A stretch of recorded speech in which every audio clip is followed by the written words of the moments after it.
When building an AI project, oftentimes you have to scrape a website, make the data accessible so that you can chat with. For example, this platform that I'm doing right now, it is a chatbot platform. This is a very common thing that I come across in almost all of the AI products that I do, because all of them have some kind of research functionality built into it. So often part of this research I do either YouTube research or Google research. There comes a time where I have to extract the relevant chunks of data based on the query that the user issues, and then that with the prompt and provide an appropriate response, if that makes sense. I'm going to show you how I do that in most of my products so that you have an understanding. So this platform right here is my chatbot platform. So let's say I found a company here in Nashville, roofing company. There's a ton of data on this website, but if I want to make it chattable, if I just put that there and start the demo, so right now it is scanning the website. It just reads the landing page of that roofing company, goes through a couple of pages, that's it.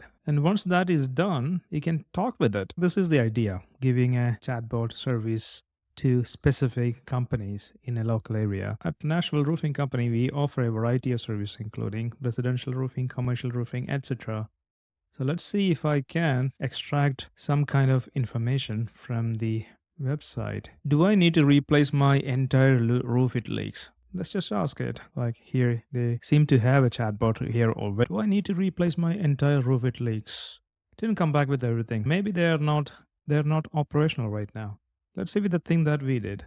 If I ask the same question here, not always. A leaking roof doesn't necessarily mean you need a full replacement. Many roof leaks in Brentwood, Nashville, and Franklin can be repaired if caught early. Let's see what the actual website says. Full roof leak, same thing. Exactly the same thing, but in a different way. If you notice water stains, missing shingles, so it's more conversational, more engaging for conversion. And then it leads to your call to action and call us for a free estimate. That will open up your Skype. So I thought, why not give you the brief architecture of this if anyone wants to implement this and sell chatbots to your local businesses and to make money. You don't need complex setups like N8N or things like that. If you know coding, it's just very simple. I'll show you how to do this. So this is the architecture here. The user gives a website link when they set up a chatbot, and then they scrape it.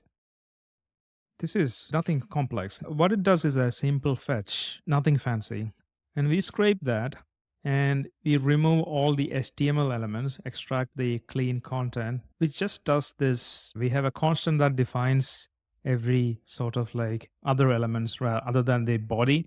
There are libraries that remove this for you, but I didn't want to complicate anything. I just put all the common elements. By the way, you can use something like ChatGPT or Cursor to do this for you. And once that HTML is cleaned, I'm just splitting it into chunks, which basically means that a limit of certain characters, if the page has 5,000 characters, it will be split into like chunks of 5, each chunk having like 1,000 character as an example. And then I create the embedding here, which is just an I call to create embedding to represent the data in a numerical form so that we can calculate the similarity of the text. Once that is done, we are storing that in a database.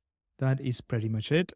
And we create a chatbot instance and load it in the web page. Once the chatbot is integrated into a website, whenever the user types in something, it issues another OpenAI call, and that query itself is converted into a numerical representation, a vector format that is used to find the relevant chunks from the previous data that we stored in DB.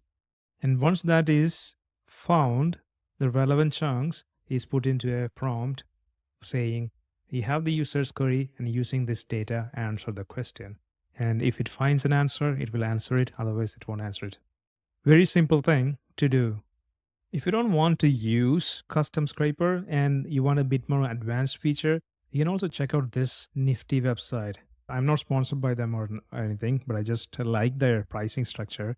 You get 2,500 queries for free. So once you sign in, you go to the playground and you get the same thing. Nashville Roofing Company, for example, they do have a new feature, not search, but the extraction feature web page. And if you give a URL here, and then it instantly converts that into a markdown format. You don't have to do the cleanup or anything by yourself. It just gives you a markdown proper document for the whole page. So that's a nifty service. There are other services also, for example, Extra Search, Extra Web API. I use it sometimes, but their pricing is not that generous. That is basically the architecture of that thing. I just thought I would show you what I'm working on. And if you are planning to sell chatbots or something like that, yeah, sell to local businesses, or if you are an e-commerce shop or something, it is very helpful to have a chatbot like this to optimize for your conversions rather than the user going through different links. You can just ask something in the chatbot and it will give you all the details of like how to, for example, if they want to find a specific product, it will appear there. So that is a basic idea. I'll see you in the next one.